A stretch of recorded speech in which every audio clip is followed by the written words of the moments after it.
வணக்கம். News today I செய்திகளுக்காக செய்தி வாசிப்பாளர் அபிதா ராஜேந்திரன். திருவெற்றியூரில் ஸ்டாலின் பிறந்தநாளை முன்னிட்டு வருகின்ற 2026 200 வெற்றி இலக்கு பெற வேண்டும் என்று ஸ்டாலின் இலக்கை உறுதிமொழியை பின்பற்ற வேண்டும் என RS பாரதி பேச்சு. திருவெற்றியூரில் முதல்வர் பிறந்தநாளை முன்னிட்டு சென்னை வடகிழக்கு மாவட்டம் திருவெற்றியூர் கிழக்கு பகுதி திமுக சார்பாக கழக கொடியேற்றி இனிப்பு வழங்கி 1000 பேருக்கு அறுசுவை உணவும் மற்றும் நலத்திட்ட உதவிகள் வழங்கப்பட்டது. திருவெற்றியூர் தேரடி சன்னதி தெருவில் சென்னை வடகிழக்கு மாவட்டம் திருவெற்றியூர் கிழக்கு பகுதி திமுக சார்பில் தமிழக முதல்வர் மு.க. ஸ்டாலின் 72வது பிறந்த நாளை முன்னிட்டு கழக கொடியினை ஏற்றி இனிப்பு வழங்கி 1000 பேருக்கு அறுசுவை உணவு மற்றும் நலத்திட்ட உதவிகள் வழங்கப்பட்டது. இதனை மாதவரம் சட்டமன்ற உறுப்பினர் சுதர்சனம் தலைமையில் கழக அமைப்பு செயலாளர் RS பாரதி கழக கொடியேற்றி நலத்திட்ட உதவிகள் மற்றும் மதிய உணவு வழங்கினார். இந்நிகழ்வில் சிறப்பு விருந்தினர்களாக வடசென்னை நாடாளுமன்ற உறுப்பினர் டாக்டர் கலாநிதி வீரசுவாமி MP மற்றும் மாநில மீனவரணி துணைத் தலைவர் KP சங்கர் MLA, திருவெற்றியூர் தொகுதி பார்வையாளர், திருவள்ளூர் கிழக்கு மாவட்ட மீனவரணி அமைப்பாளர் ஆரம்பாக்கம் ஆறுமுகம், திருவெற்றியூர் மேற்கு பகுதி துணை செயலாளர் அருள்தாசன், திருவெற்றியூர் மத்திய பகுதி செயலாளர் 2வது மண்டல குழு தலைவர் AV ஆறுமுகம் மற்றும் 3வது மண்டல குழு தலைவர் நந்தகோபால், மாநில சட்டத்துறை துணை செயலாளர் சந்திரபோஸ், தலைமை கழக வழக்கறிஞர் 12வது வட்ட மாமன்ற உறுப்பினர் கவிகணேசன், மாநில மீனவரணி துணை செயலாளர் பத்மநாபன், தலைமை செயற்குழு உறுப்பினர்கள் மற்றும் திமுகவினர் திரளாக கலந்து கொண்டனர்.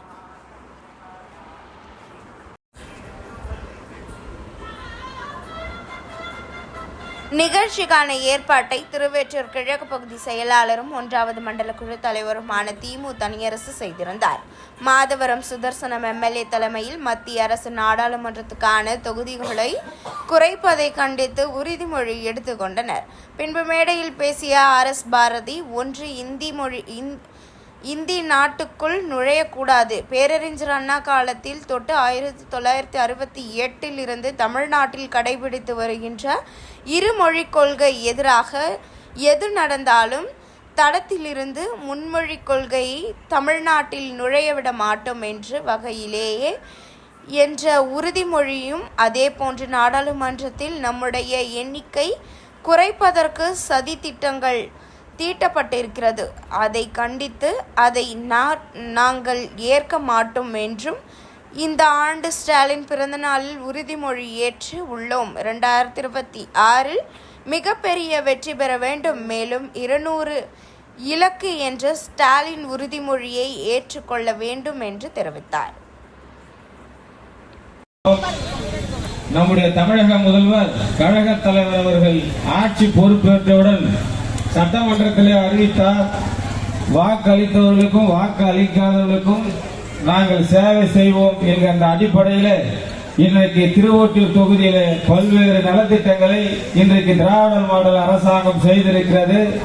நம்முடைய முதல்வருடைய பிறந்த நாள் விழா இன்றைக்கு திருவொற்றியூர் என்னுடைய பகுதியில் இருக்கின்ற 9 வட்டங்களிலும் சிறப்பான முறையில் வட்டக்கழக செயலாளர்கள் கொண்டாடி கொண்டிருக்கிறார்கள். முதல் நிகழ்ச்சியாக பகுதி கழக அலுவலகத்தில் இங்கு தொடர்ந்திருக்கிறது. தொடர்ந்து ஒவ்வொரு வட்டங்களாக இந்த நிகழ்ச்சிகள் நடைபெற்றுக் கொண்டிருக்கிறது.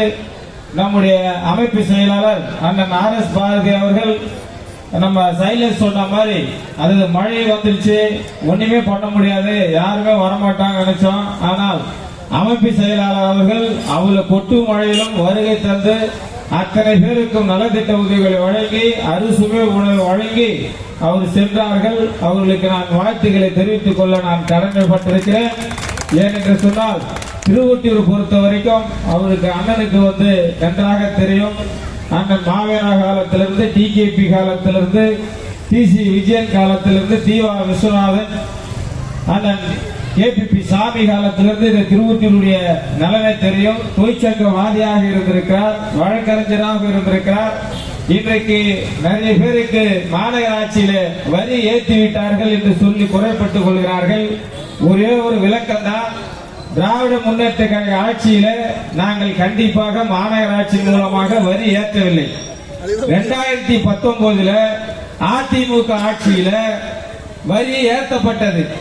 ஏற்ற உடனே நம்முடைய அமைப்பு செயலாளர் RS பாரதி நீதிமன்றத்தில் ஒரு வழக்கை தொடுகிறார். என்ன வழக்கு என்று சொன்னால், திருவொற்றியூர், மாதாவரம், அம்பத்தூர், பல்லாவரம், ஆலந்தூர் எல்லாம் நகராட்சிகளோடு இணைக்கப்பட்ட ஏரியா. இந்த ஏரியா என்னுடைய ஆலந்தூர் ஜம்முன் பகுதி. நீங்க அதிகமான வரியை ஏற்றக்கூடாது ரிட் பெட்டிஷன் போட்டதுனால அந்த வரி அப்படியே ஸ்டாப் பண்ணுது. நிறைய பேர் கட்டிட்டாங்க வரிய. இன்னைக்கு ஸ்கொயர் பிட்டு ₹1.95 தான். ஆனால் அதிமுக ஆட்சியில் ஒரு ஸ்கொயர் பிட்டுக்கு ₹2.75. இதுதான் உண்மை நிலை. அதிமுக ஏதாவது புள்ளிவிட்டே இருப்பான். இந்த குப்பன் ஒருத்தர் இருந்தாரு, 10 வருஷமா அதிமுக எம்எல்ஏ இருந்தாரு. அவர் இது வரைக்கும் எதுவுமே பண்ணல, எதுவும் செஞ்சதே கிடையாது. அவரு சும்மா காட்டி அவங்க கிட்ட கட்டிங் வாங்குறது, லேண்ட் போறவங்க கட்டிங் கேட்க வேண்டியது, இவங்க கிட்ட கட்டிங் கேட்கறது, எவனா கொடுக்கல திமுக கட்டிங் கேட்கலான்னு சொல்ல வேண்டியது. அவர் இதே வேலைதான். நான் கேட்கிறேன், குப்பம் பிறகு சொல்லிய கோட்டீஸ்வரனா? நான் கேட்கிறேன், திருவொற்றியூர் குப்பத்துல சாதாரண குடும்பத்தில் இருந்த குப்பை 91 சட்டமன்ற உறுப்பினராக எப்படி அணிநூத்தணிகள் பெரிய ஓட்டு எப்படி வந்தது? ஜீவன்லால் நகர் எப்படி வீடு வந்தது? TSSR நகர் எப்படி வீடு வந்தது? எல்லாம் லேண்ட் போட்டவன் பேரலாளிகிட்ட ஏமாத்தி வாங்கின இடம். நாங்க யாரையும் போய் ஏமாத்தல. எங்கள் மாநகராட்சி மன்ற உறுப்பினர் ஏதாவது தப்பு செஞ்சாருன்னு IAC ரிப்போர்ட் செஞ்சா போதும், நேரடி பார்வையில அண்ணா அறிவாலயத்துல அண்ணன் RS பாரதியோட என்கொயரி நடக்கும் எங்களுக்கு. இதுதான் இன்னைக்கு திராவிட மாடலுடைய ஆட்சி. வெங்கடேஷ் பாபு MP இருந்தாரு, ஏதாவது பண்ணிருக்காரா? இன்னைக்கு திராவிட ஆட்சியில ஒவ்வொரு வேலைகளையும் CSR பண்றல இன்னைக்கு நாடாளுமன்ற உறுப்பினர் பண்ணிட்டு இருக்காரு. இதுதான் திராவிட மாடல் ஆட்சி. நீ சட்டமன்ற உறுப்பினர் இருந்த CPCல CSR பண்ணினா கேப்பா, எங்க மீனவ கிராமங்களுக்கு அரிசி கொடுக்கணும், 2000 மூட்டை கொடு, 10,000 புடவை கொடு, 300 தயிர் பீசு கொடுன்னு கேட்ப. அவங்களும் கொடுப்பாங்க. எப்படி கொடுப்பாங்க? நீ வாங்கினாமே வாங்கி பில்லு வாங்கி கொடுத்துட்டு செக் வாங்கி நீ தின்னுடுவ. ஆனால் எங்களுடைய நாடாளுமன்ற உறுப்பினர் அப்படி இல்ல. சத்துணவு கூடமா, சாலை பணியா, மருத்துவமனையா, அத்தனைக்கு நீங்க CSR பண்ணல, நாங்க கட்டிக்கிட்டு இருக்கோம். இதுதான் திராவிட மாடல் ஆட்சி. குப்பா நீ பேசினாலும் நானும் பேசுவேன். இது தலைவருடைய பிறந்த நாள் விழா. எங்களுடைய தலைவருடைய பிறந்த நாள், தலைவருடைய பெருமை பேசுறது இந்த கூட்டம். உனக்கு பதிலடி கொடுக்கறதா இருக்குது தெருமுனை கூட்டம். அதை வச்சுக்கிறேன் உனக்கு சொல்லி நம்முடைய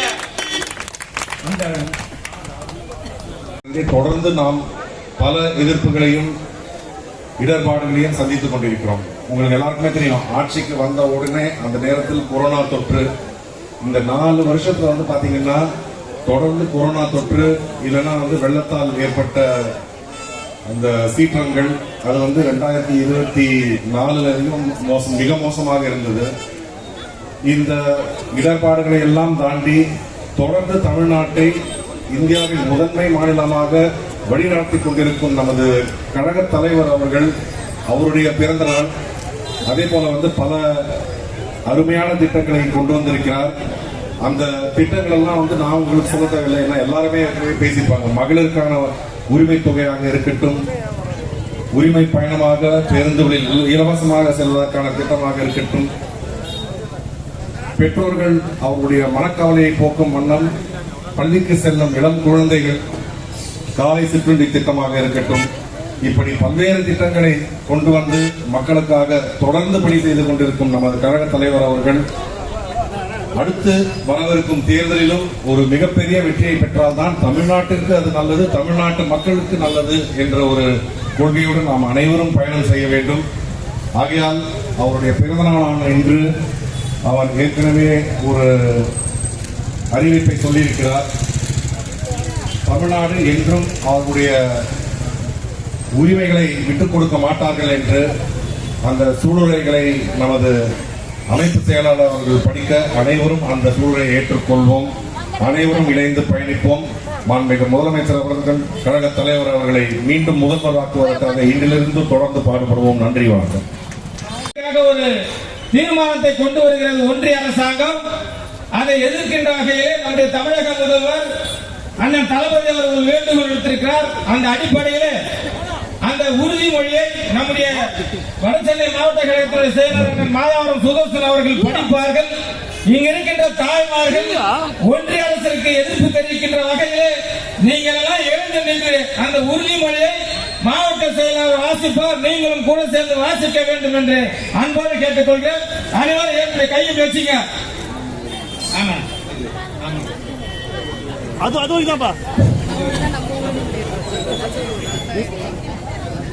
நம்முடைய மாண்புமிகு முதல்வர் கழக தலைவர்களுடைய அறிவுரைக்கிணங்க நம்முடைய பாராளுமன்ற தொகுதியினுடைய எண்ணிக்கையை சதி செய்து குறைக்க நினைக்கும் பாஜக அரசை கண்டித்து ஒவ்வொரு நிகழ்ச்சியிலும் இந்த உறுதிமொழியை நம்ம மக்கள், தமிழ் மக்கள் அனைவரும் ஏற்றுக் கொள்ள வேண்டும் என்ற அறிவின்படி இப்பொழுது உறுதிமொழி படிக்கப்படுகிறது. அதை நான் படித்தவுடன் அனைவரும் மறுபடியும் அந்த வார்த்தைகளை திரும்ப சொல்லி உறுதிமொழியை ஏற்றுக்கொள்ள வேண்டும் என்று கேட்டுக்கொள்கிறேன். தமிழ்நாட்டின் நலன்களையும் எதிர்காலத்தையும் யாருக்காகவும் எதற்காகவும் விட்டுத்தர மாட்டோம். தமிழ்நாட்டின் உரிமைக்காக ஒன்றுபட்டு போராடுவோம். தமிழ்நாடு போராடும். தமிழ்நாடு போராடும். தமிழ்நாடு வெல்லும்.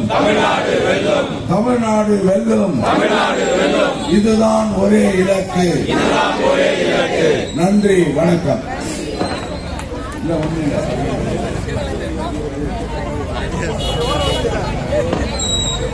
தலைவர் மு.க. ஸ்டாலின் அவர்களுடைய 72வது பிறந்த நாள் விழா இன்று சிறப்பாக தமிழகமெங்கும் கொண்டாடப்படுகிறது. 2023 அவருடைய 70வது பிறந்த நாள் விழாவிலே தளபதி மு.க. ஸ்டாலின் அவர்கள் எப்படி சுதர்சனம் இங்கே ஒரு உறுதிமொழியை கூட எல்லாம் ஏற்க சொன்னாரோ அதே போல 2023 தன்னுடைய 70வது பிறந்த நாளை நடைபெற இருக்கிற நாடாளுமன்ற தேர்தலில் 40க்கு 40 தமிழ்நாட்டிலே இந்தியா கூட்டணி வெற்றி பெறுவதற்குரிய உறுதிமொழி ஏற்க வேண்டும் என்று நந்தனம் IFCL நடைபெற்ற அவருடைய பிறந்தநாள் விழாவிலே கூறினார். அதேபோல நாடாளுமன்ற தேர்தலில் உறுதிமொழி ஏற்றுக்கொண்டவாறு 40க்கு 40 வென்று காட்டி திமுக கழகம் வரலாறு படைத்தது. அதேபோல தன்னுடைய 72வது பிறந்த நாளில் இன்றைக்கு சுதர்சனம் இங்கே வாசித்த 2 உறுதிமொழிகள், ஒன்று இந்தி இந்த நாட்டுக்குள் நுழையக்கூடாது. பேரறிஞர் அண்ணா காலம் தொட்டு 1968 தமிழகத்திலே கடைபிடித்து வருகின்ற இருமொழி கொள்கைக்கு எதிராக எது நடந்தாலும் அதை தகர்த்தெறிந்து மும்மொழி கொள்கையை தமிழகத்திலே நுழைய விட மாட்டோம் என்கிற வகையிலே ஒரு உறுதிமொழியும், அதே போல நாடாளுமன்றத்திலே நம்முடைய எண்ணிக்கை குறைப்பதற்கு சதி திட்டங்கள் தீட்டப்படுவதை கண்டிக்கின்ற வகையிலேயும் அதை நாங்கள் ஏற்க மாட்டோம் என்று இந்த ஆண்டு பிறந்தநாள் விழாவிலே உறுதிமொழி ஏற்றிருக்கிறார். 2026 சட்டமன்ற தேர்தலில் மிகப்பெரிய வெற்றியை நாம் பெற வேண்டும், 200 இடங்களிலே இலக்கு என்று தளபதி சொல்லியிருக்கிறார். அதையும் நிறைவேற்றி தருகிற வகையிலே இந்த பிறந்த நாளிலே நாம் உறுதிமொழி ஏற்றுக்கொள்ள வேண்டும் என்பதற்காகத்தான் மாவட்ட செயலாளர் இங்கே குறிப்பிட்டார். ஆக எல்லோரும் எனக்கு முன்னால் பேசுவதெல்லாம் குறிப்பிட்டதைப் போல இன்றைக்கு தளபதி மு.க. ஸ்டாலின் சொன்ன கருத்தை தென் மாநிலங்களில் இருக்கின்ற கேரளாவில் இருக்கின்ற முதலமைச்சரும், கர்நாடகத்தில் இருக்கிற முதலமைச்சரும், தெலுங்கானாவில் இருக்கிற முதலமைச்சரும், ஆந்திராவில் இருக்கிற முதலமைச்சரும் வழிமொழிய ஆரம்பித்து விட்டார்கள். ஆக தளபதி எடுக்கின்ற முடிவுகள் அகில இந்திய அளவிலே வெற்றி பெற்றே தீரும் என்கிற அந்த வகையில் நாம் அனைவரும் பணியாற்ற வேண்டும். நம்முடைய தலைவர் ஆற்றி இருக்கக்கூடிய பணிகளை எல்லாம் எனக்கு முன்னால் பேசியவர் குறிப்பிட்டார்கள். அது தொடரும். கழக தோழர்கள் இன்று முதல் வருகிற 2026 அடுத்த ஆண்டு தலைவருடைய சில பேர் கேட்கக்கூடிய தனியரசு கூட ரொம்ப ஆவேசமா ஒருத்தர் பதில் சொல்கின்றார். அவங்களுக்கு கேள்வி கேட்கவும் தெரியாது, பதிலும் தெரியாது. காரணம் என்னவென்றால் அவர்கள் குழம்பி போயிருக்கிறார். நாலுமுள்ள ரோட்டில் நிற்கிறார். யார் எங்கே போவார்கள், யாரையும் அவசரப்பட்டு தரிசையை தாக்கினார்கள். எவன் எப்போ வருவானே நமக்கு தெரியாது. காரணம் என்ன என்று சொன்னால் அவருடைய கட்சி மிக விரைவிலே மிகப்பெரிய விபத்தை சந்திக்க இருக்கிறது. அப்படி சந்திக்கப்படுகிற நேரத்தில் அந்த கட்சி சின்னாபின்னமாகி இப்பே ஒன்றும் இல்லை. சில பேர் இருப்பதாக அடையாளம் காட்டிக் கொள்வதற்காக பேட்டிகள் கொடுத்துக் கொண்டிருக்கிறார்கள். தனியரசு போன்ற தொண்டர்கள், மக்கள் மத்தியிலே செல்வாக்கு பெற்றவர்கள், செல்வாக்கு ஆசைகளுக்கு நாம் பதில் சொல்ல வேண்டிய அவசியம் இல்லை. நம்ம இந்த திருவொற்றியூரை பொறுத்த மட்டிலும் நம்முடைய ஆட்சியிலே என்னென்ன செய்திருக்கிறோம் என்பதை நான் அமைப்பு செயலாளர் முறையில் நான் அப்படி பேசியவர்களுக்கு சவால் விட்டு சொல்கிறேன். ஒரே மேடையில் எங்கள் தனி அரசோடு விவாதிப்பதற்கு அதிமுகவில் எவனாக இருந்தாலும் வரட்டும், சந்திப்பதற்கு திமுக தயாராக இருக்கிறது என்பதை இந்த நேரத்தில் எடுத்து சொல்லி, கழக தோழர்களே, எதிரிகள் எதையும் செய்வார்கள், எச்சரிக்கையாக பணியாற்றுங்கள். குறிப்பாக வாக்காளர் பட்டியலே ஒரு கவனம், தனி கவனம் இருக்க வேண்டும். டெல்லியிலே கெஜ்ரிவாலை கவிழ்ப்பதற்கு வாக்காளர் பட்டியலில் என்னென்ன குளறுபடி செய்தார்கள், மகாராஷ்டிராவில் என்னென்ன செய்தார்கள், மேற்கு வங்கத்தில் என்னென்ன செய்ய போகிறார் என்பதை மம்தா பானர்ஜி சொல்லியிருக்கிறார். ஆனால் திமுக இருக்கிற வரை தமிழ்நாட்டில் அது செய்ய முடியாது. காரணம், ஒவ்வொரு திமுக தொண்டனும் இந்த வெற்றி கொண்டாந்து அந்த காலத்தில் சொல்வார், திமுகவில் இருக்கிற கடைசி தொண்டனை விட்டாலும் ஐநா சபையில் பேசுகிற ஆற்றல் பெற்றவன் தான் திமுகவில் இருக்கிற தொண்டன் என்று. ஆக அப்படிப்பட்ட தொண்டர்களாகி நீங்கள் எல்லாம் வாக்காளர் பட்டியலை முறையாக சரிபார்த்து, என்ன வெளியூர்காரங்க நிறைய பேர் சேர்ப்பாங்க, அதுதான் நடக்குது. ஹிந்தி பேசுகிற மாநிலத்தில் அங்கேயும் ஒரு ஓட்டு இருக்கும், இங்கேயும் ஒரு ஓட்டு இருக்கும். இதையெல்லாம் கண்ணும் கருத்துமாக சுதர்சனம் வழக்கறிஞராக இருக்கிற காரணத்தால் ஏற்கனவே பெட்டிகள்லாம் இங்கே தான் இருக்கும். அது அவர்கள் போன தேர்தலை பார்த்து கண்காணித்து சரிவர செய்தார்.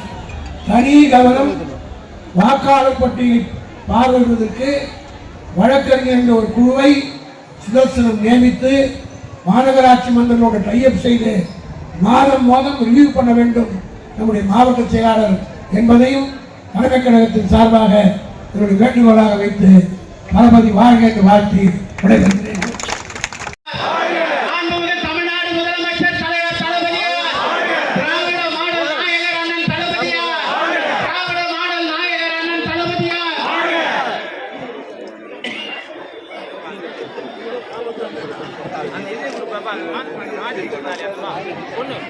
இப்பொழுது மாற்றுத்திறனாளி சகோதரி ஒருவருக்கு அவர் அமர்ந்து செல்கின்ற வாகனத்தை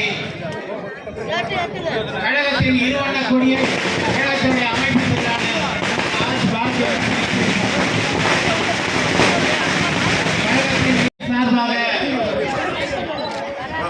அண்ணன் அமைப்பு செயலாளர் RS பாரதி அவர்களும், மாவட்ட கழக செயலாளர் அண்ணன் மாதவரமே சுதர்சனம் அவர்களும், வடசென்னை நாடாளுமன்ற உறுப்பினர் டாக்டர் கலாநிதி வீராசாமி அவர்களும், பகுதி செயலாளர் தனியரசு அவர்கள் ஏற்பாட்டில் வழங்குகின்றார்கள்.